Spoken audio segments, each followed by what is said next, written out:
Welcome to video number 2 of the Inventory Management System series. We are making a fantastic, very basic inventory management system.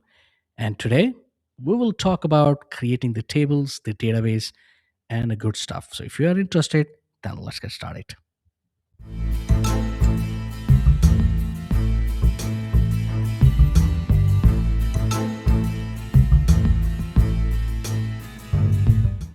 All right, we'll begin making the tables: products table, stock in, stock out, stock to, and then we'll end up talking about the inventory view. So let's begin with the first table, and that is products M, because the whole story starts with the products M table, which is the master table of this application that is we are going to build. We are going to make sure that we cover these concepts, so stock balance, stock due, and effective stock, so that we are going to build using the tables that we are going to create. So the first table is actually not the products M, it is going to be supplier. So we can see right here, one of the field is supplier, and right here in the table, it says short text. Now, if you will provide the ability for the user to type in the supply name, this is going to be trouble. And so therefore, what we need to do is we need to have it is as a separate table and should be linked to this table, and it should be a drop down for the user to select from. So this is what we are going to build first. So supply table comes first. But before I do that, if you're new to my channel, welcome. If you're coming back, then welcome back. If you haven't subscribed to the channel yet, make sure you do hit the bell icon so you get notification whenever I upload a new video. Let's go to Microsoft Access. My choice for this small application is going to be Microsoft Access for everything, which means the tables, the queries, the forms, the reports later on. If you want the to follow along, and if you want to build this in SQL Server, you are most welcome to do that. Now, let's begin creating the first table, and that is suppliers. So we'll go to the ribbon and we'll click on create. We'll click on table, and we'll get this format of the table. So we'll right click and we'll go to design view, and we'll give a name to this table. So suppliers M. M stands for master data. So whatever table has M at the end of the name, that means that's the master table. So click OK, and we get this nice little designer.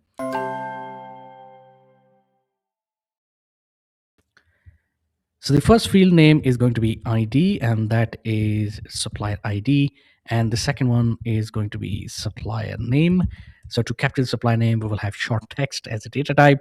Now I can go on and add 10 more rows or the fields that are going to be used, but we're going to keep it simple. As I said, you can add whatever you wish to add. So for things like credit control or the type of customer, is it cash customer, is it going to be cash supplier, supplier to whom you give cash and buy the products, is it going to be credit supplier? If it is credit supplier, what is the credit limit, how much is the credit limit, until when is the credit limit is active? All of that you can keep adding into this table. As I said, we're going to keep it simple: supplier ID, supplier name, and whether that supplier is active or not. So that's about it. We'll see lookup wizard, and we want to type the status by ourselves. So active or inactive. So supplier is either active or inactive. So click on next, limit to list, and then we'll click on finish. There you go. So you have created the first table, which is actually not part of the actual database schema. So, but it was required. So it's my call. So I just created it. I think it's better. Next one is going to be products M.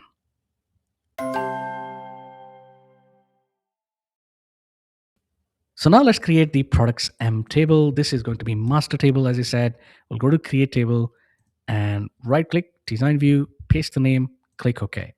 Now let's come here. So we'll copy product ID and we'll keep the data type auto number, product name. It is going to be short text, and category. So category, basically category is, let's assume we are making this POS. We are not making POS system, by the way. We are making this a small inventory management system for a POS system. So for that purpose, think about, POS is being used in the retailer, like a shop or a wholesaler, where different types of products are being sold. So we can actually make a separate table, category table, but in this case, we are going to stick to the drop down, which means I will have to type the name what appears in the drop down myself by clicking here. We'll click on next, And then right here, we can type the names of the category names. So things like, for example, household, it's going to be household, personal care, right? It is going to be food and cooking related items, etc., etc. We can keep adding different types of category or different categories. And at the moment, I'm happy with these three. We will still later add these activity or category types names. Click on next, leave it to list, click on finish. There you go. Now we'll copy the unit price. Unit price is, of course, is going to be in the currency format. The currency format, we'll keep it currency. Decimal points will make it 1 decimal point, and the default value is going to be 0. Reorder level. This is very important. Reorder level is the level where the system should alert the user that, hey, stock levels of this particular product is going down. So a action is required. Now you can have this in a manual entry like we are going to do for this application, or you can have a bit more sophisticated system where system calculates based on different parameters. But that will be later. If you're interested to learn about that, we can look into that video later. So reorder level, we're going to copy that. We're going to paste right here, and I'm going to give number field is the data type. And this is going to be number field, and we can have the format as general number, and the field size is going to be double, decimal points 0, and the default value is going to be 0 as well. Now, if you are selling products, that would be in, for example, the reorder level could be 5.5. So this is where the decimal points have to be provided. So we'll give 1 decimal point. And then lastly is the supplier. And because we have created a table, we'll provide the supplier ID information right here. And we are going to change the data type to number field because this is going to be used to create the relationship. So number field here and number field here would create the relationship. Otherwise, you will get an error. So that's about it. We'll just remove this default value 0. We've saved that. What is the next table? So let's look at the next table.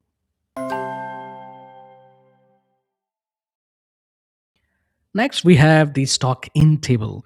And StockInT table is going to be a very important table because the whole objective of this table is going to be logging the information of all the material or the products that are coming in. That's why they're called StockIn. So we want to capture that information. So therefore, we definitely need to have a separate table for this. So let's say we come here, we'll say StockIn ID. There you go. That's going to be auto number by default. We'll have the product ID, and it is going to be number field. Because why? Because we are going to link this to the products table using the number field. So that's why the number field is there. And then we will have date received. Okay.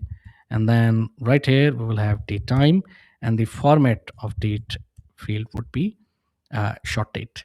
Then quantity in, that means what quantity we are receiving. That is going to be number field. It is going to be double, and the format is going to be journal number and decimal points 1. Although, as I said, you have to check what type of item you're keeping. So if there is a possibility of having a product that's the quantity for them, it is mentioned in the decimal point. So you have to provide that information accordingly. Supplier, we have created a separate table for supply, so we'll connect with that. So it says supplier ID, and it's going to be the number field as well. So there you go. You have the second table created successfully. Now let's move on to the third one.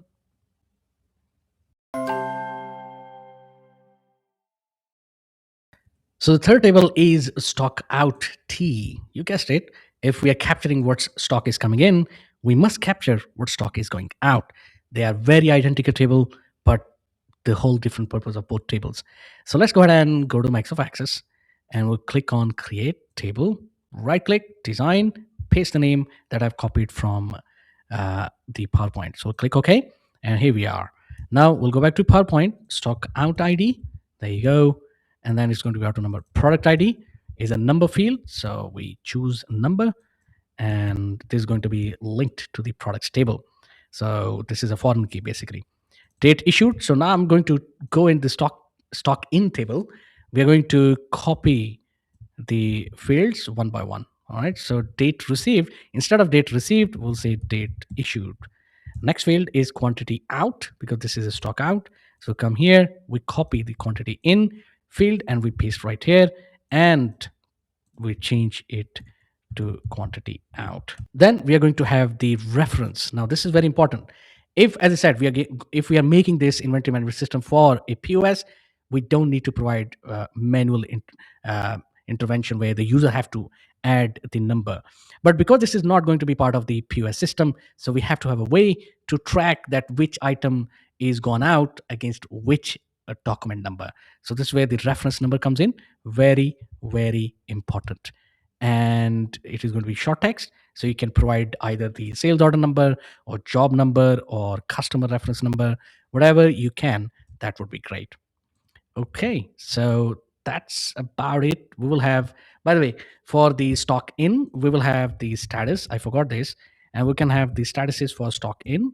And what are those statuses? Those statuses are new, for example, and completed, something like that. New or completed. Yeah, that's enough. So click on next, leave it to list, we click on finish. So we save that, we copy the status from here, and we paste the status in the stock out table as well. Next, I think we are going to have the last table creation.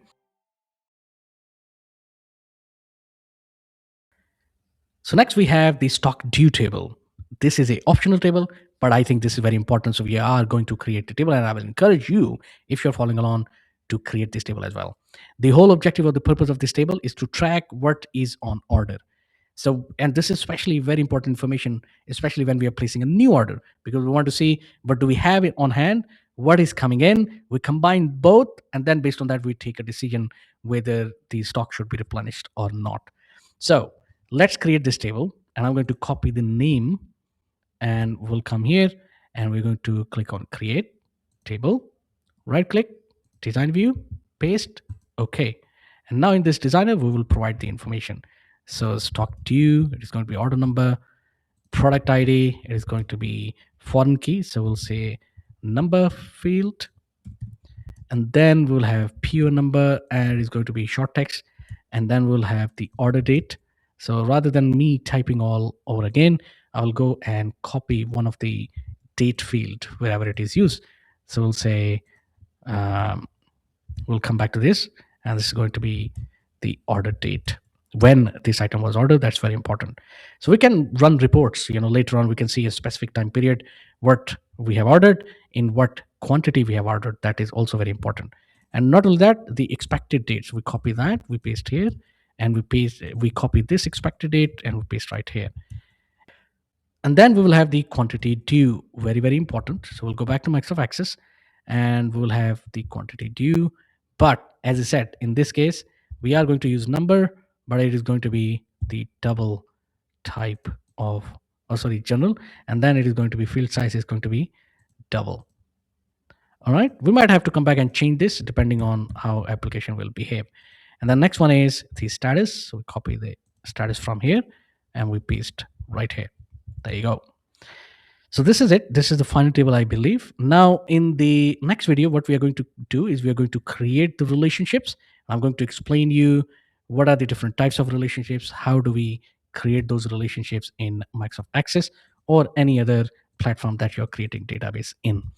So that's what we're going to look at. And then we're going to look at making a query, which will basically help us to combine all the tables in one table. And then you can have a view that is kind of looking like this. So that's what we are going to create, but that will be in the next or maybe following video.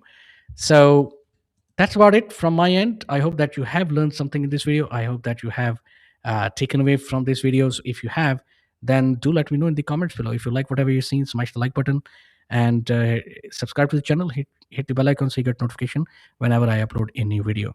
Thank you so much, and I will see you in the next one.